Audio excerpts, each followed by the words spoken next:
Morning, everybody. Welcome to the News Hub. I'm Simon Constable. The crisis in Ukraine continues to roil the Eastern European country. Meanwhile, Putin and Obama talk on the phone. Is there a solution in the cards? We'll discuss with an expert right here, right now. Well, joining us now from the Kennan Institute for Advanced Russian Studies, we have Dr. William Pomrantz in Washington. Dr. Pomrantz, thank you very much for joining us. My pleasure. This crisis just seems to drag on and on. Now we got President Obama and Putin talking on the phone.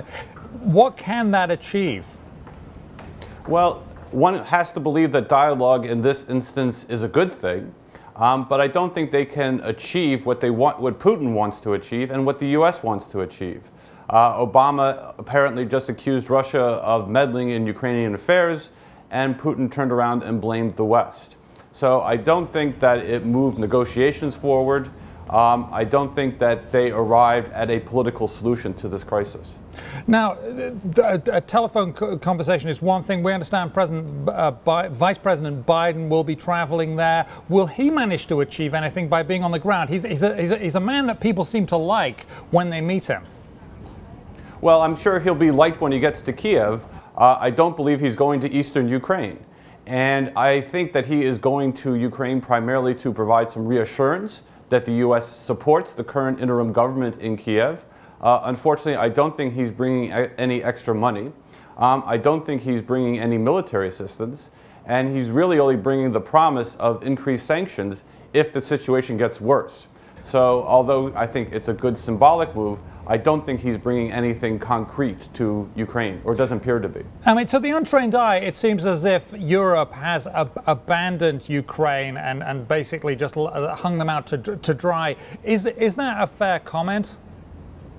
Well, I think the EU has promised to provide significant economic support to Ukraine if Ukraine is able to survive as a unified nation. I think the EU has come forward, along with the IMF, with significant financial aid, far more, I should add, than the United States has put on the table. But I think as the crisis continues, the promise of future financial assistance doesn't really address the crisis that has occurred on the ground. And that's what is most difficult for the interim government. And the crisis that's occurring on the ground is one of violence. And this interim government, they have to step up, right, and do something. What is the solution to this? A military conflict would be very one way, as far as I can see. I think the Ukrainian military will be completely squashed in the event of an all-out war with Russia. What should the interim government do? Well, the interim government is grasping for a solution. And you're right, if indeed it were to intervene militarily and try to take these towns one by one, and there was a hint of civil war, then there's a strong possibility that Russia intervenes. And then you do actually have an occupation of eastern Ukraine. At the same time, if the current interim government doesn't show any force, it simply won't be taken seriously, and the Russians and their supporters will simply pick off cities in the Donetsk Oblast and in other regions one by one.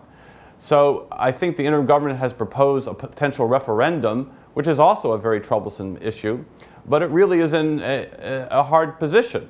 To intervene is to incur the wrath of Russia, and to do nothing is to show weakness. So it's in a very difficult position. Difficult position, a very thorny issue. Thank you very much, Dr. William Pomrantz from the Institute of Advanced Russian Studies. We appreciate it.